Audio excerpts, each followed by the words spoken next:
बाबा भीमराव अम्बेडकर जैसे गरीबों के मसीहा जिन्होंने संविधान का लिखने का काम किया। और आज नीचे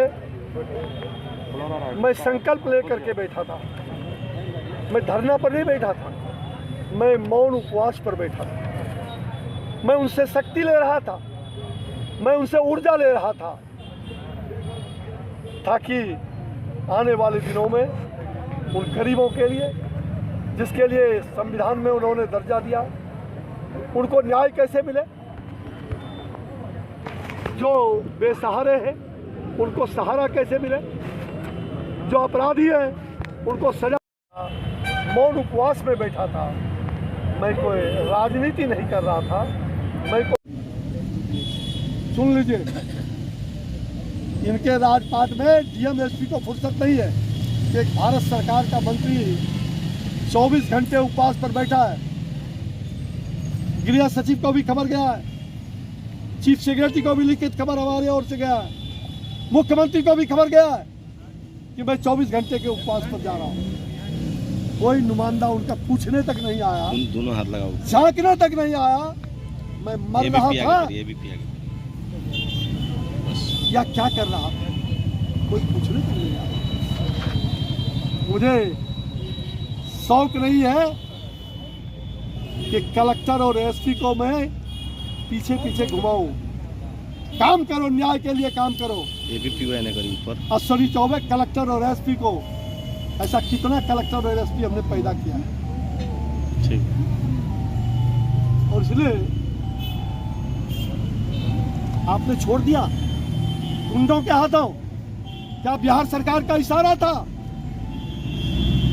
कल ये बताया गया कि बिहार सरकार आ रही है 18 तारीख को, और इसलिए बिहार सरकार जो 18 तारीख को है उसकी तैयारी में लगे हुए हैं। कितनी बड़ी तैयारी है, कल से कितनी बड़ी तैयारी कर रहे हैं। हो सकता है, करना चाहिए। मुख्यमंत्री का आप नुमाइंदे हो, सेवक हो, आपका करना धर्म होता है, लेकिन ऐसी तैयारी नहीं कि सर्किट हाउस में कल मैंने कहा जिला प्रशासन के लोगों को बुला करके कि देखो कैसा ईंटा दे रहा है, कैसा चूना चबूत रहा है, ये क्या हो रहा है। ये मुख्यमंत्री के आने के ऊपर करोड़ों रुपए खर्च होंगे, ये लूट नहीं तो क्या है।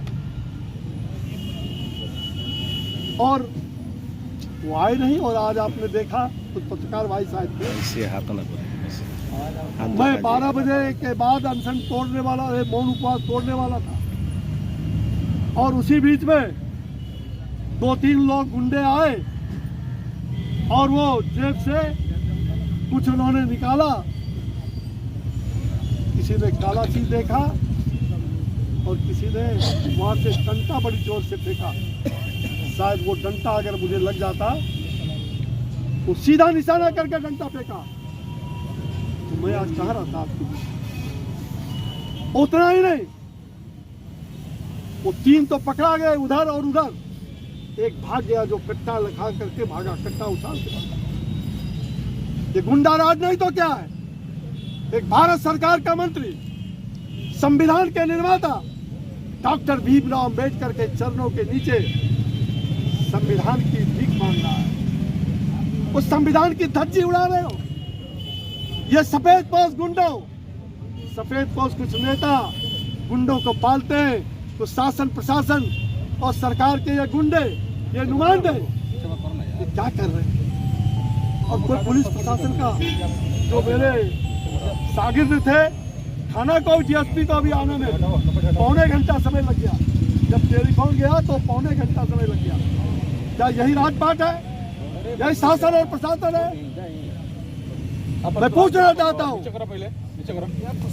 और देखो भैया, कलेक्टर बाबू, एसपी साहब, राजपाट किसी का हो, आपको राजा, आप राजा अब नहीं है, राजतंत्र में सम्मान करना सीखो।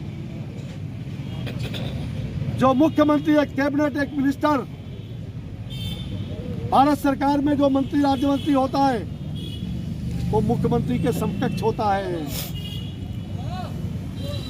मैं 4 दिनों से यहाँ हूँ, कितने बार कलेक्टर को खबर गई, लेकिन वो मिलने नहीं आए। इसलिए मिलने नहीं आए कि मुझे जवाब देना पड़ेगा। मैं क्या कहूंगा? शायद इसलिए नहीं मिलने आए। आखिर क्या कारण है? बिहार सरकार का कोई नुमाइंदा नहीं आया, बिहार सरकार का कोई बड़ा पदाधिकारी नहीं आया। जब पूछे तो आपका सवाल क्या है? आप क्यों 24 घंटे के उपवास पर बैठे हुए हो और उल्टे गुंडों को भेज करके डंडा चलवाते हो, पत्थर फेंकवाते हो और तो ये कट्टा भांजते हुए बीच सड़क पर जाता है भागते हुए। ये कैसा राज है? गुंडा राज नहीं तो क्या है? और कहेंगे तो मुख्यमंत्री पुलिस जान के वहां बोलेंगे, मुझे नहीं मालूम। चौबे जी अनशन करते बैठे हुए उपवास पर, मौन उपवास पर। अरे नीतीश जी, आप भूल गए वो दिन शपथ खाया था जेपी के घर पर। मैं आगे के पंक्ति में था, आप पीछे थे और शपथ खाया था, हमला चाहे जैसा होगा हाथ हमारा नहीं उठेगा। जातिवाद मिटाएंगे, नया बिहार बनाएंगे, भ्रष्टाचार मिटाएंगे, नया समाज बनाएंगे। भूल गए उस सपना को? फिर उसी घोटालेबाज के गोद में बैठ गए या फिर तुलसी रामचरितमानस पे जिस तरह से मंत्री ने बयान जारी किया है, आप लगातार मौन यहाँ अनशन पर बैठे हुए थे। देखिए, मैं पहले इस मुद्दे पर आता हूँ। नीतीश कुमार नहीं चाहते हैं कि बिहार का कल्याण। अब तो वो चले जा रहे हैं, अब तो वो कुछ दिनों के मेहमान हैं, उनको तो जाना ही है। इन्होंने 3 बातों को, अभी 3 मुद्दा हम आपको दे रहे हैं। पहला मुद्दा तो बक्सर का, दूसरा मुद्दा एम्स, क्योंकि मैं स्वास्थ्य मंत्री उस समय जिम्मेवारी मेरी थी, राजमंत्री, और एम्स दरभंगा से जा रहा था और 19 के चुनाव में तो यहाँ तक कुछ लोगों ने कह दिया, दुष्प्रचार किया कुछ लोगों ने कि चौबे जी तो भागलपुर उड़ा के ले गए बक्सर का एम्स। अरे बक्सर में एम्स का था ही नहीं ठिकाना। यहाँ बक्सर में तभी एम्स लगता जब यहाँ मेडिकल कॉलेज पहले होता। मेडिकल कॉलेज हमने 50 करोड़ रुपया ला करके दिया था, 350 करोड़ हमने स्वीकृत किया था। आज 3 साल से, आज चौथा साल हो गया, मेडिकल कॉलेज नहीं बन रहा है डुमरांव का। कोर्ट में चला गया था, अब कोर्ट में पेशी अच्छा से नहीं किया और जो एडवोकेट जनरल आज चले गए, आज आखिर क्या कारण है कि उन्होंने एडवोकेट जनरल ने त्याग पत्र दे दिया? ऐसे बहुत सारे कारण हैं। वो नहीं चाहते थे कि पब्लिक का भलाई हो, वो नहीं चाहते थे, समाज को बांटना चाहते, और उसी बांटने की राजनीति में उनके पॉकेट के लोग कैसे सब जगह बने रहे। यही कारण है कि मेडिकल कॉलेज आज तक नहीं बना है डुमरांव का। मैंने उसका भूमि पूजन किया है, आज 4 साल होने जा रहे हैं। कोर्ट में केस था, कोर्ट का अच्छी तरह से पैरवी नहीं किया और मुझे कहाँ कहाँ जाना पड़ा, कैसे करना पड़ा, वो मैं जानता हूँ दर्द को। दूसरी बात एम्स का, जो मैंने दरभंगा की बात कही, उन्होंने लिखित रूप में, और भारत सरकार और बिहार सरकार का बड़े उच्चस्थ पदाधिकारी, चीफ सेक्रेटरी लेवल का, और बैठक हुआ। 8 साल एम्स बिहार में 8 साल दूसरा एम्स नहीं बना। उसके कोई कारण है? उसके कारण नीतीश कुमार है। और वो पेपर में उन्होंने कल बयान दिया है। क्या बयान दिया है? झूठी बयान। उन्होंने बयान दिया है कि पहले तो केंद्र सरकार ने ये एनएमसीएच को ही ट्रांसफर करके एम्स बना दिया जाए, इस पर डीएमसीएच को एम्स बना दिया जाए, इस पर सहमति थी। अब वो नहीं चाहते। सफेद झूठ सारा एग्रीमेंट का कागज है, मैंने करा है। वो बिहार से केरल जा रहा था मेडिकल कॉलेज, मैंने प्रधानमंत्री जी से आग्रह करके, और वो भारत सरकार के द्वारा, जहां डुमरांव में मेडिकल कॉलेज 75 मेडिकल कॉलेज खुले थे, उसमें से एक मेडिकल कॉलेज पूरे देश भर में वहाँ लाया भारत सरकार के द्वारा। एम्स का जो पूरा पैसा एम्स देती, जमीन आज तक नहीं दे रहे हो, क्यों नहीं? नरेंद्र मोदी जी आ जाएंगे शिलान्यास करने, इसलिए शिलान्यास मत होने दो। और उसी षड्यंत्र के तहत इन्होंने कहा कि एम्स जो है अब किसी दूसरे जगह पर बनेगा, और जो पहले का एग्रीमेंट था उस एग्रीमेंट को उन्होंने तोड़ने का काम किया है, और वो भी 3 साल के बाद। तीसरी बात, जहाँ 12,000 करोड़ की लागत से और भी ज़्यादा बढ़ जाएगा पैसा। 1300 मेगावाट बिजली तैयार होता। 85% बिहार सरकार ने एग्रीमेंट लिख के दिया है। 85% बिजली बिहार को मिलेगी। बिहार के किसान खुशहाल होंगे, बिहार के मजदूरों को रोजगार मिलेगा। और उसके बावजूद वो नहीं चाहते कि ये भट्टी मई जून में चले। ये पहला भट्टी जो SJVN प्लांट का चौसा का पर चलेगा तो उनको पेट में बेचैनी हो रहा है, दर्द हो रहा है। अरे ये नरेंद्र मोदी आएंगे उसका उद्घाटन करने। क्या बिहार सरकार ही करवा रही है क्या हुड़दंग?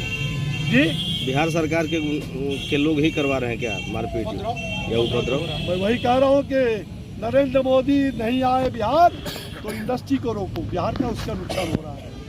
उद्योग को रोको, मेडिकल कॉलेज को रोको, बच्चों को पढ़ने मत दो।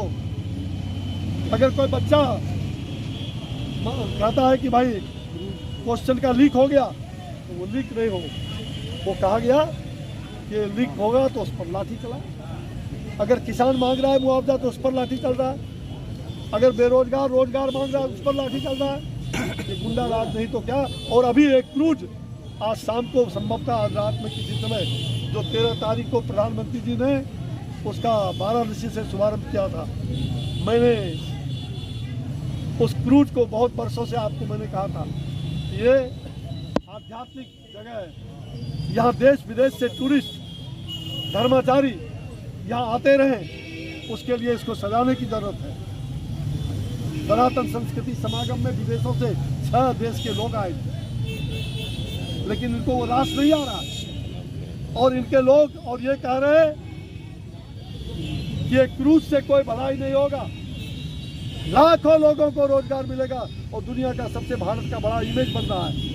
3200 किलोमीटर का ये बांग्लादेश होते हुए गंगा, ब्रह्मपुत्र, कई नदियों को होते हुए जाएगा। लेकिन ये झूठी बात कह करके और जनता को बरगला करके कि ये मछली नहीं इसमें मरेगा, ये विकास को होने नहीं देना चाहते। अपने तो किया नहीं, अपने तो नकली विकास पुरुष बन करके रहे। मैं उनके कैबिनेट में मंत्री था, मेरे आंखों से आंख वो नहीं मिला सकते हैं, आंखों से आंख नहीं मिला सकते हैं। ये नकली मुख्यमंत्री, आप क्या चाहते हो, बिहार को बर्बाद करना? एक अहम सवाल ये है कि बाबा नीतीश कुमार घोषणा की है कि ये उपद्रवी तत्व को पोषने वाले बिहार की सरकार, नीतीश कुमार, जवाब दो। बक्सर की जनता ये जानना चाहती है। सर बिहार के और 18 तारीख को अगर आप समाधान करने आ रहे हो तो किसानों को न्याय मिले।